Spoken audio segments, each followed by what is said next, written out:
Democrats have discovered the secret to everlasting life, and they are going to force it on you. Congratulations, America. The Democratic Party, in their infinite wisdom and bottomless compassion for the working class, the same working class they have been helping into poverty for 60 years, has stumbled upon what may be the greatest medical breakthrough in human history.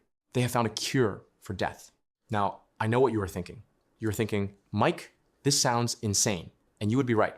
But bear with me, because the evidence is overwhelming, and the science teacher in me feels constitutionally obligated to lay it out for you. Plan for eternal life. Part 1, make death unaffordable. You have heard of supply and demand, right? Basic economics. If you make something expensive enough, people stop doing it. We raise the price of cigarettes, people smoke less. We raise the price of gas, people drive less. Jim Quinn's first law of liberalism tells us that liberalism always generates the exact opposite of its stated intent. But maybe, just maybe, the Democrats stumbled backward into something useful this time. Because if you make dying expensive enough, nobody can afford it. Enter New York City Mayor Zohran Mamdani, who apparently looked at the current New York State estate tax, a reasonable $7.35 million exemption, 16% top rate, and thought, you know what the situation needs? More tax. His proposal? Slash the exemption down to $750,000 and raise the top rate to 50%. 50%.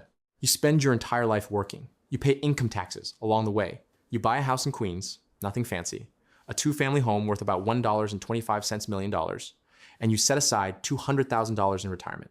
You die, as all of us eventually do. And the state of New York wants to hand your family a bill for approximately $375,000 in cash in 9 months. Your family does not have $375,000 in cash. They have a house, so they sell it. The house you worked 40 years to pay off, gone. Sold at whatever price a forced 9-month deadline gets you. Meanwhile, your family, who presumably would have inherited this asset and built their own future on it, is now starting from zero. Happy inheritance. The stated intent, of course, is to tax the wealthy. That is always the stated intent. But in New York City, where a modest outer borough home can easily top $800,000, a working class family's estate now has a death tax on it.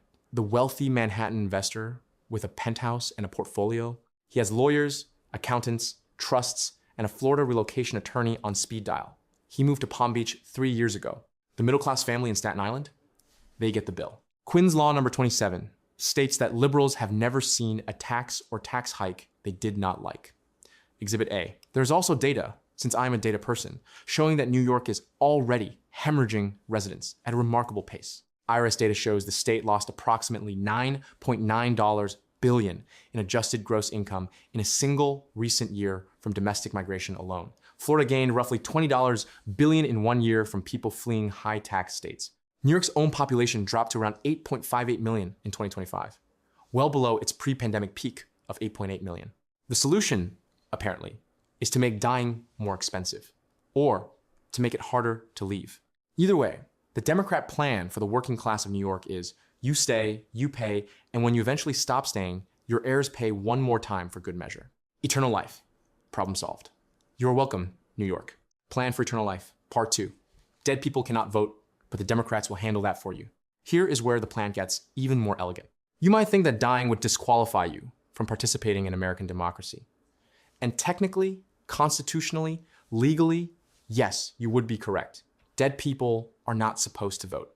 This seems like a pretty low bar for civic participation. You must be alive, minimal requirement. But stay with me. It turns out the Democratic Party has been generously extending the voting franchise into the afterlife for years.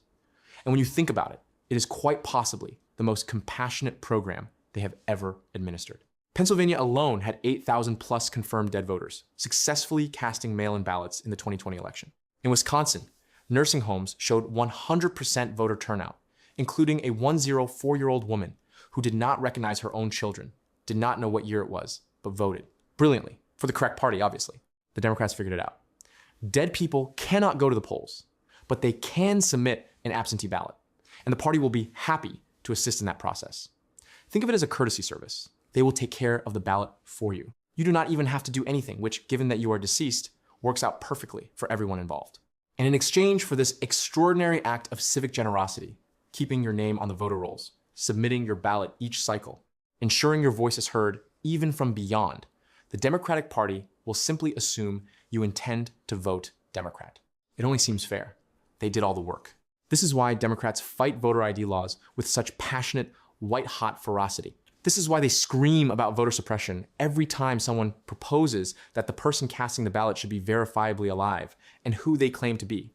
The SAVE Act, which simply requires proof of citizenship to register to vote in federal elections, passed the House and was blocked in the Senate by Democrats. Every single one. It is not about disenfranchisement. It is about their franchise.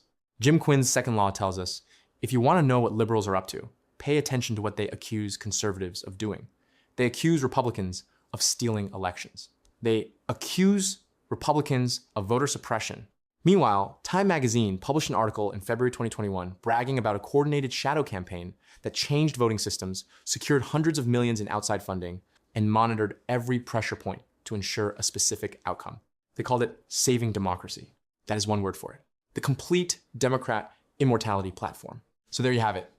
The full program laid out clearly for your review. Step 1. Raise the death tax until dying is financially catastrophic.